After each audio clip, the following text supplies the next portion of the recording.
அனைவருக்கும் நமஸ்காரங்கள். ஆடி மாத சிறப்பு பதிவில் இன்று நாம் காண இருக்கும் திருத்தலம் புதுக்கோட்டை திரு கோகர்ணம் அருள்மிகு ஸ்ரீ பிரகதாம்பாள் திருக்கோவில். மூலவர் கோகனேஸ்வரர் மகிழவனேஸ்வரர். தாயார் ஸ்ரீ பிரகதாம்பாள் மங்களாம்பிகை. தலவிருட்சம் மகிழமரம். தீர்த்தம் மங்கள தீர்த்தம். தலப்பெயர் திருக்கோகர்ணம், புதுக்கோட்டை, தமிழ்நாடு. இது ஒரு குடைவரை கோவில். இங்கு அரைக்காசு அம்மன் தனி சன்னதியில் அருள்பாலிக்கிறாள்.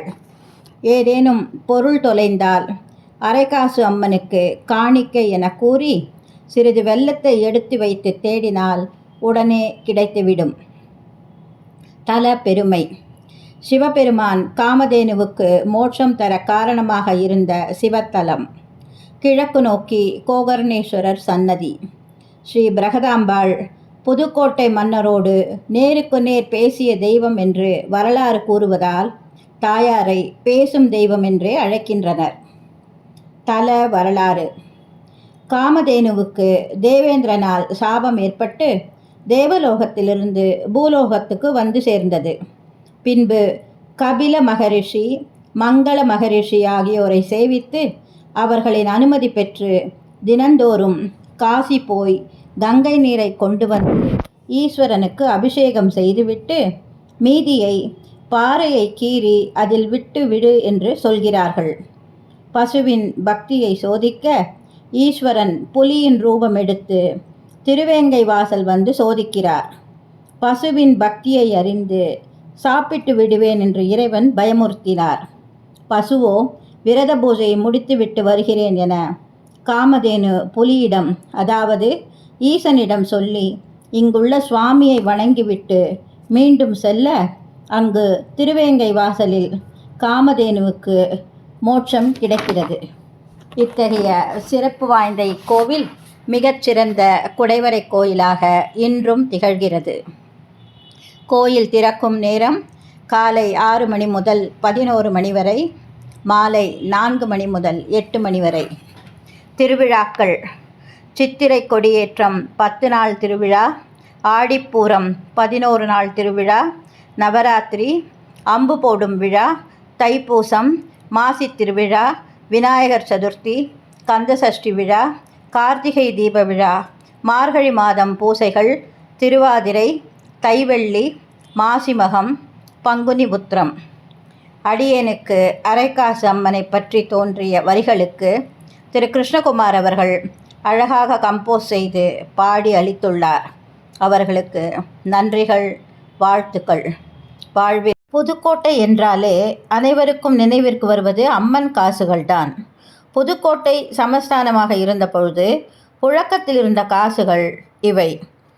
16ஆம் நூற்றாண்டில் அச்சிடப்பட்டு 3 நூற்றாண்டுகள் புழக்கத்தில் இருந்தன. காசின் ஒரு புறம் விஜய என்ற தெலுங்கு வார்த்தையும் பொறிக்கப்பட்டிருந்தது. அப்போதைய அரையணாவிற்கு சமமானது என்பதால் அம்மனுக்கு அரைக்காசு அம்மன் என்ற பெயர் வந்ததாக கூறப்படுகிறது. அரைக்காசு அம்மனை வேண்டினால் தொலைந்து போன பொருட்கள் கிடைக்கும் என்பது பொதுவாக உள்ள கருத்து. அது உண்மையும் கூட. ஆனால் தொலைந்து போன பொருட்களுக்கு மட்டுமின்றி நினைத்த நற்காரியங்கள் நிறைவேற அம்மனை ஆத்மார்த்தமாக வழிபட்டு வந்தால் அக்காரியங்கள் கண்டிப்பாக நிறைவேறும். இது பலர் தங்கள் வாழ்வில் கண்ட உண்மை. புதுக்கோட்டை வீற்றிருக்கும் அரைக்காசம்மா, புவனமேழும் ஆள்பவளே அரைக்காசம்மா, அறம் வளர் நாயகினி அரைக்காசம்மா, கபில தீர்த்தம் அமைவிடமே அரைக்காசம்மா, அரைக்காசம்மா தாயே அரைக்காசம்மா, அரைக்காசம்மா தாயே அரைக்காசம்மா. பிரகதாம்பாள் என்பவளே அரைக்காசம்மா, கோகர்ணேஸ்வரர் பதியே அரைக்காசம்மா, காணாத பொருள் காணாத பொருள் கிடைக்க அரைக்காசம்மா, காணாத பொருள் கிடைக்க அரைக்காசம்மா, கண் கண்ட தெய்வம் நீயே அரைக்காசம்மா, அரைக்காசம்மா தாயே அரைக்காசம்மா, அரைக்காசம்மா தாயே அரைக்காசம்மா.